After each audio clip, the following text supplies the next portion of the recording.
সবাইকে আসসালামু আলাইকুম। আজ আপনাদের রান্না করে দেখাবো কালো বেগুন দিয়ে বোয়াল মাছ। বোয়াল মাছ দিয়ে কালো বেগুন এভাবে রান্না করলে খেতে অসাধারণ লাগে। আশা করি আমার আজকের রেসিপি আপনাদের ভালো লাগবে। কালো বেগুন দিয়ে বোয়াল মাছ রান্না করার জন্য আমি এখানে বড় সাইজের একটা বোয়াল মাছ থেকে 6 টুকরা নিয়ে নিয়েছি। মাছগুলোকে খুব ভালো করে ধুয়ে পরিষ্কার করে নিয়েছি। বোয়াল মাছ দিয়ে কালো বেগুন অনেকভাবেই রান্না করা যায়। আজকে আমি মাছগুলোকে একটু ভেজে রান্না করব, এতে এর টেস্ট অনেক ভালো হয়। দিয়ে দিলাম হাফ চা চামচ পরিমাণ লবণ। এবার দিয়ে দিব 1/4 চা চামচ পরিমাণ মরিচের গুঁড়া। দিয়ে দিচ্ছি 1/4 চা চামচ পরিমাণ হলুদের গুঁড়া। মাছ ভাজার সময় মরিচের গুঁড়া ব্যবহার করলেও হয়, না করলেও কোনো প্রবলেম নেই। তবে যেই মাছের আঁশ থাকে না, যেমন বোয়াল মাছ, এই ধরনের মাছ ভাজি করার সময় অবশ্যই মরিচের গুঁড়াটা ব্যবহার করবেন। এবার সবগুলো উপকরণ খুব ভালো করে মাছের সাথে মাখিয়ে নিয়েছি। আর নিয়েছি এখানে কালো বেগুন। বেগুনগুলোকে ধুয়ে আমি কেটে নিয়েছি। দেখুন বেগুনের টুকরোগুলোকে আমি এভাবে একটু কেচে নিয়েছি। এতে বেগুনটা রান্নার পরে ভিতরে মশলাগুলো যাবে, খেতে ভালো লাগবে। আর টুকরোগুলো কতটুকু বড় করে কেটেছি দেখে নিশ্চয়ই বুঝতে পেরেছেন। আমি বেগুনগুলোকেও প্রথমে একটু ভেজে নিব। সেজন্য দিয়ে দিচ্ছি স্বাদ অনুযায়ী লবণ। আমি এখানে হাফ চা চামচের মতো লবণ দিয়ে দিলাম। এবার দিয়ে দিব সামান্য একটু হলুদের গুঁড়া। 1/4 চা চামচের মতো হলুদের গুঁড়া দিয়ে দিচ্ছি। এবার হলুদ আর লবণটা খুব ভালো করে বেগুনের সাথে মাখিয়ে নিব। এবার চলে যাব রান্নায়। রান্না করার জন্য চুলায় একটি প্যানে দিয়ে দিয়েছি 1/4 কাপ পরিমাণ রেগুলার খাবার তেল। তেলটা গরম হলেই আমি মাছের টুকরোগুলো দিয়ে দিব। বোয়াল মাছ খুব সাবধানে ভাজতে হয়, কারণ বোয়াল মাছ কিন্তু ভাজার সময় ফুটে তেল গায়ে আসতে পারে, তাই সাবধানে ভাজতে হবে। উল্টে পাল্টে যখন দুই পাশই এরকম হালকা গোল্ডেন ব্রাউন কালার হবে তখন মাছগুলোকে উঠিয়ে নিব। মাছগুলো ভাজা হয়ে গেছে।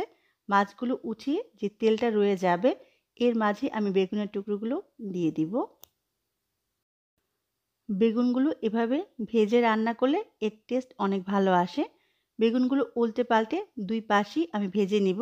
মিডিয়াম আঁচে আমি বেগুনগুলোকে ভেজে নিয়েছি। বেগুনের টুকরোগুলো ভাজা হয়ে গেছে, এবার আমি উঠিয়ে নিব। বেগুনগুলো উঠিয়ে নেওয়ার পর যে তেলটা রয়ে যাবে এর মাঝে দিয়ে দিব হাফ কাপ পরিমাণ পেঁয়াজ কুচি। আপনার যদি মনে হয় তেল কম হবে তাহলে সামান্য একটু তেল দিয়ে নিতে পারেন। পেঁয়াজটা সামান্য একটু ভাজা হলে দিয়ে দিব 1 টেবিল চামচ পরিমাণ আদা রসুন বাটা। এবার আদা রসুনটাকে আমি কষিয়ে নিব আদা রসুনের কাঁচা গন্ধটা চলে যাওয়া পর্যন্ত। আদা রসুনের কাঁচা গন্ধটা চলে গেছে, এবার গুঁড়া মশলা ব্যবহার করব। সেজন্য সামান্য একটু পানি দিয়ে নিলাম। এই পানিটা দেওয়ার জন্য গুঁড়া মশলা পুড়ে যাবে না বা ঝাঁঝালো গন্ধ বের হবে না। দিয়ে দিলাম হাফ চা চামচ পরিমাণ হলুদের গুঁড়া। দিয়ে দিচ্ছি 1/4 চা চামচ পরিমাণ লাল মরিচের গুঁড়া। ঝালটা আপনি আপনার পছন্দ মতো কম বেশি করে নিতে পারবেন। মরিচ আর হলুদটা খুব ভালো করে নেড়ে মিশিয়ে দিয়ে দিব হাফ চা চামচ পরিমাণ ধনে গুঁড়া, হাফ চা চামচ পরিমাণ জিরার গুঁড়া। আজকে রান্নার জন্য আমি 300 গ্রাম পরিমাণ বেগুন ব্যবহার করছি, সেই অনুপাতে মশলাটা ব্যবহার করব। খুব ভালো করে কষিয়ে নিব তেলটা উপরে ভেসে আসার আগ পর্যন্ত। দিয়ে দিচ্ছি স্বাদ অনুযায়ী লবণ। আপনি যদি বেগুনের পরিমাণটা বাড়িয়ে দেন সে অনুযায়ী কিন্তু মশলার পরিমাণটাও বাড়িয়ে দিতে হবে। মশলাটা খুব ভালো করে কষিয়ে নিয়েছি। মশলাটা যত ভালো করে কষাবেন তরকারির টেস্ট তত ভালো আসবে। একটু খেয়াল করে দেখুন তেলটা উপরে ভেসে আসছে। ঠিক এরকম করে যখন মশলাটা কষানো হবে তখন আমি ঝোলের জন্য পানি দিয়ে দিব। আবারও বলছি মশলাটা খুব ভালো করে কষিয়ে নিতে হবে। দিয়ে দিচ্ছি 1.5 কাপ পরিমাণ পানি। আপনি ঝোল বেশি পছন্দ করলে পানির পরিমাণটা সামান্য বাড়িয়ে দিতে পারেন। যখনই পানিটা এরকম ফুটে উঠবে তখন এর মাঝে ভেজে রাখা বোয়াল মাছের টুকরোগুলো দিয়ে দিব। বেগুনগুলো তেলে ভেজে নেওয়ার জন্য মশলার মাঝে কষাতে হবে না। যদি মশলার মাঝে কষাতে চান তাহলে কিন্তু বেগুনগুলো একেবারে ভর্তা হয়ে যাবে। এই পর্যায়ে ভেজে রাখা বেগুনগুলো দিয়ে দিব। বেগুন আর বোয়াল মাছটা ভেজে নেওয়ার জন্য রান্না হতে খুব বেশি সময় লাগবে না। খুব আলতোভাবে বেগুন আর মাছগুলোকে আমি ছড়িয়ে দিব। তারপর চুলার আঁচটা মাঝারি করে আমি ঢেকে দিব 6 থেকে 7 মিনিটের জন্য। ফিরে এলাম 6 মিনিট পরে। খুব আলতো করে নেড়ে নিতে হবে। খুব জোরে নাড়তে গেলে কিন্তু মাছ এবং বেগুন দুইটাই ভেঙে যাবে। এবার এর মাঝে দিয়ে দিব 4-5টা আস্ত কাঁচামরিচ। কাঁচামরিচটা আমি ফ্লেভারের জন্য দিচ্ছি, আপনি ঝাল বেশি পছন্দ করলে কেটে ব্যবহার করতে পারেন।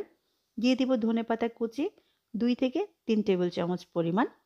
এবার চুলার আঁচটা কমিয়ে আবার আমি ঢেকে দিব ধনেপাতা কাঁচামরিচের ফ্লেভারটা তরকারিতে আসার জন্য। ফিরে এলাম 2 মিনিট পরে। আমার রান্নাটা মাশাআল্লাহ পারফেক্টভাবে হয়ে গেছে। নামানোর আগে অবশ্যই লবণটা চেক করে নেবেন লবণ ঠিক আছে কিনা। এখন যে ঝোলটুকু আছে এটা কিন্তু ঠান্ডা হওয়ার পর আর অনেকখানি কমে যাবে। এই তরকারিটি একটু মাখা, মাখা হলে আমার কাছে ভালো লাগে। আপনি যদি ঝোল বেশি পছন্দ করেন তাহলে সামান্য একটু পানি বাড়িয়ে দিবেন। এবার পরিবেশন করুন খুবই মজার বোয়াল মাছ দিয়ে কালো বেগুনের তরকারি। সবাই অনেক ভালো থাকবেন, আমার জন্য দোয়া করবেন। আবারও দেখা হবে। আল্লাহ হাফেজ।